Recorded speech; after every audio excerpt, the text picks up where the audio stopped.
Hey guys, it's Alexis, aka the Sloth Reader, and I'm here today to film my April wrap-up. I think I ended up reading 8 or 9 books this month in April, one of which is a graphic novel, and 2 of which were on my Kindle, and one of them was an ARC copy. So I'll just get into it and tell you guys my thoughts and everything. Hey guys, it's Alexis, aka the Sloth Reader, and I'm here today to film my April wrap-up. I think I ended up reading 8 or 9 books this month in April, one of which is a graphic novel, and 2 of which were on my Kindle, and one of them was an ARC copy. So I'll just get into it and tell you guys my thoughts and everything. The first book I read in the month of April was Everything Everything by Nicola Yoon, and I absolutely loved this book.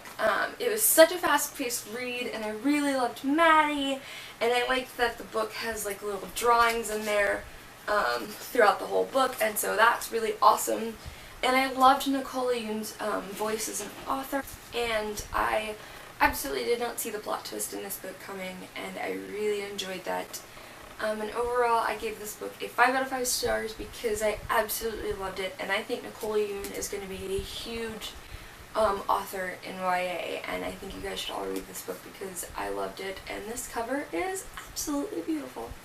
I realized I forgot to describe what Everything is about. Also, I just knocked a bunch of books down. So, Everything is about a young girl named Maddie who is basically allergic to everything, and so because of that, she lives in this bubble in her room. And she's not allowed outside of her house, and she's fine with that until a new family moves in next door, and she basically falls in love with her new neighbor, the son of the family, and so basically then she realizes that she's not content to live in this little bubble anymore. And it was just such a great book, and I highly suggest everyone check it out. The next book I read in the month of April was A Monster Calls by Patrick Ness. I'm definitely going to be talking about this book in a few videos that are going to be upcoming. And so it was illustrated by Jim Kay, who's a phenomenal illustrator, and it was inspired by an idea by Shibao Dowd. And honestly, this book was, oh my god, this book was so amazing. I mean, the illustrations are beautiful, and they're so detailed. And honestly, part of it is what tells the story. Like, if this book was just written by Patrick Ness, I don't think it would be nearly as successful without the illustrations of Jim Kay, because this book is so amazing. And this book is about a young boy who is losing his mother to cancer. And, oh man, as someone who's been in that situation before, this book was so... This book should be recommended by, like, counselors, because it's just such an amazing book, and I honestly can't even, like, talk about it because I thought it was so good, but it's so amazing. It's 200 pages, it's really easy to read, and I suggest it for anybody who's dealing with that kind of situation, but it's just absolutely amazing. The next book I finished in the month of April was The Assassin's Blade by Sarah J. Maas. This, of course, is the novella bind-up that is basically a prequel to the entire series, and it's composed of 5 novellas, and so this is basically a prequel of the series. I wouldn't suggest starting with this book, because I think you do yourself a disservice if you start with this book. I think you should read this book after reading Heir of Fire and before Queen of Shadows, because that's what I did, and I think that's the best order to go in, because that's kind of how they were published, and so I think that's the most appropriate order to go with.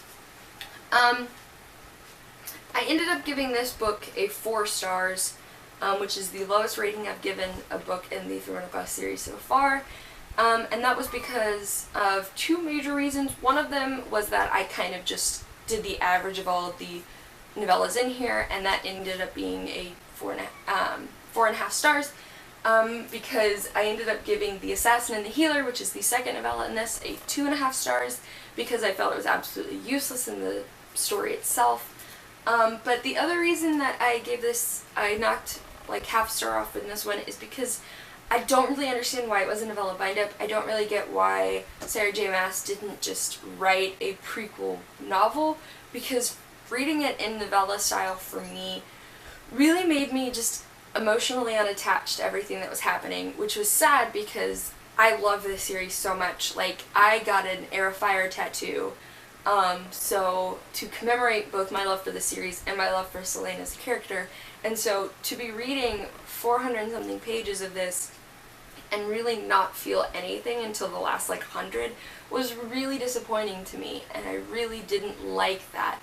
And so just for that reason, I just had to take away half a star because I didn't really get the novella thing, but I have a hard time with novellas anyway, so I assume it just had to do with that. The next thing I read this month was a graphic novel, and that was Mind the Gap, Volume 1, Intimate Strangers by McCain, Esquejo, and Oback.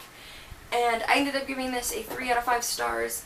This tells the story of a girl who basically wakes up and realizes that she is in a coma. Someone has attacked her, and she is now in a coma. And she's basically like stuck in this like limbo, and she's trying to figure out what happened. I think this is one of the stories that is probably very successful as an issue-by-issue read, but having it in the trade paperback just kind of ruined it for me, because then I felt like it was just kind of convoluted, and there would be twists at the end of each issue, and I would just kind of be like, okay. So I think this is more successful read if you read it as an issue by issue as opposed to the trade paperback. So I think part of the reason I didn't enjoy it was just because of that part of the experience. But I will say that I really like the art style, and this cover is gorgeous, and the characters are definitely really interesting, but I'm not sure that I'll be giving it to Volume 2, only because, again, it kind of just ruined the first volume for me with the fact that I didn't read it issue by issue. The next book I read in the month of April was another 5-star read for me, and that was Vengeance Road by Aaron Bowman. I was perfectly in the mood for a Western when I picked this up, and this book definitely delivered. Vengeance Road follows a young girl by the name of Kate Thompson who comes home to her homestead and basically finds that her father's been murdered, and a gang of outlaws is riding away, and she basically swears revenge on this group of outlaws.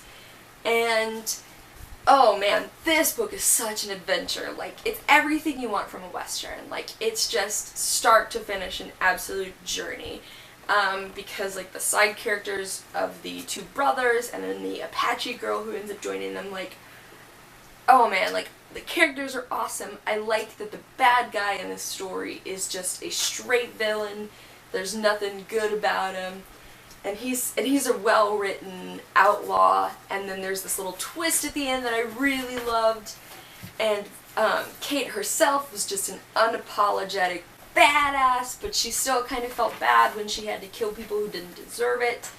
And then the romance in this book was swoon-worthy, and I really loved the relationship between this girl and her horse. That was another thing I really loved about it, because for some reason I'm a sucker for that kind of stupid stuff. But I absolutely loved this book, and it definitely has me very excited to pick up a lot more Westerns. So yeah, Vengeance Road by Aaron Bowman. The next book I read this month was an ARC copy that I got on my e-reader from NetGalley, and it was the lowest book I read this month, and that was The Star-Touched Queen by Itachi, which I ended up giving 2 stars. I actually think I'm going to film a whole video review on this book because I have a lot of feelings about it, but honestly, I think a lot of the people who end up loving this book are so enamored with Rashani Choksi's writing style, because she's beautiful with prose. Like, her prose writing is fantastic.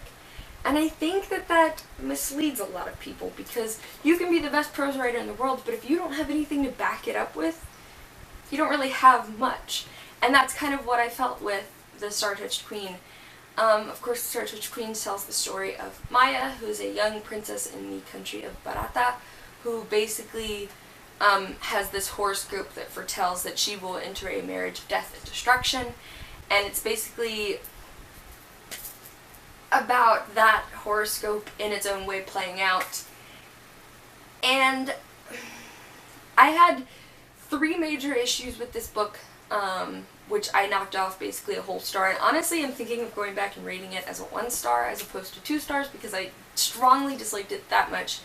I felt like the world building was severely lacking. I felt at no point did I actually have an idea of what this world looked like, and a lot of the Indian mythology as presented isn't really explained. Rashad Itachi throws out a lot of these creatures and these mythological beings, but she doesn't actually explain what they look like or what their traditional roles are in mythology. And so most of the people I'm sure who are going to be picking up her book don't have a background in Indian mythology, and so for that to be lacking, it made the whole book fall short for me. The second was that this romance was incredibly insta-lovey for reasons, but I still didn't ever feel like we got any proof of the romance in this book developing. It was just like they met and then they were in love, and I just have such an issue with that. And I absolutely hated the main character. I think she had no agency over her own life. She did whatever anybody asked her to do, and that was so frustrating, especially because the whole time she basically tried to convince people that she was this independent girl who could make her own decisions, but then she never actually did.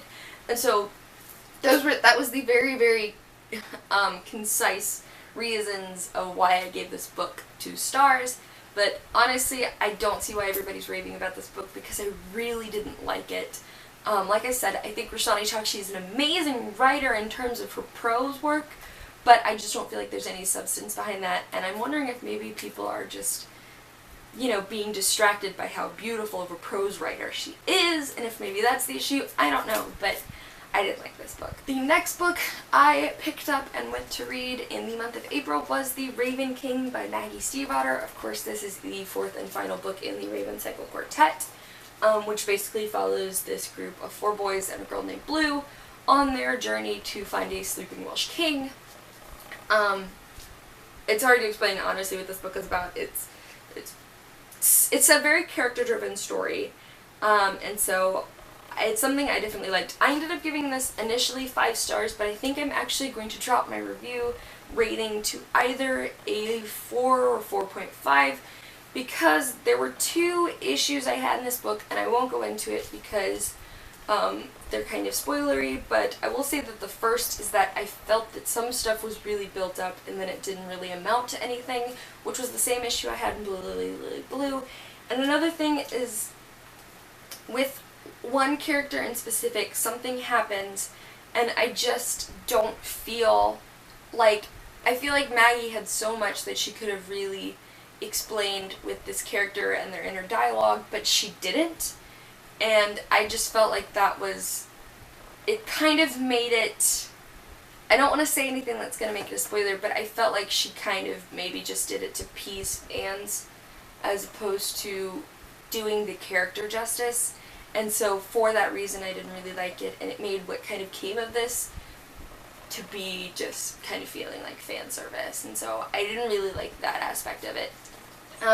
But I do still think that this is an amazing series, and I do still strongly recommend it. I tabbed this one quite a bit. I still think maybe overall that The Dream Thieves is my favorite book in the series, but I do like how a lot of the things make more sense in this book as opposed to the other books in the series. Like, a lot of the things that she tells you in books 2 and 3 come back to make sense in this book, and it was one of the things that I did really, really appreciate. And so yeah, I ended up giving The Raven King a 4.5 out of 5 stars. Last book I read this month was also an ebook, and that was The Foxhole Court by, let me look up her name, by Nora Sakovic. I ended up giving this a 3 out of 5 stars.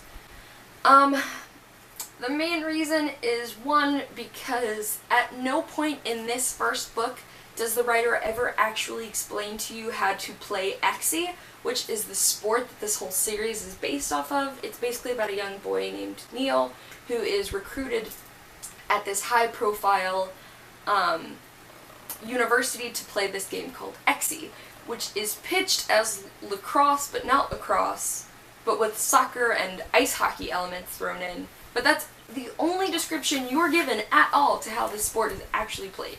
At no point does the narrator actually tell you what the rules are, what the point of the different players is, how the sport differs at all from lacrosse.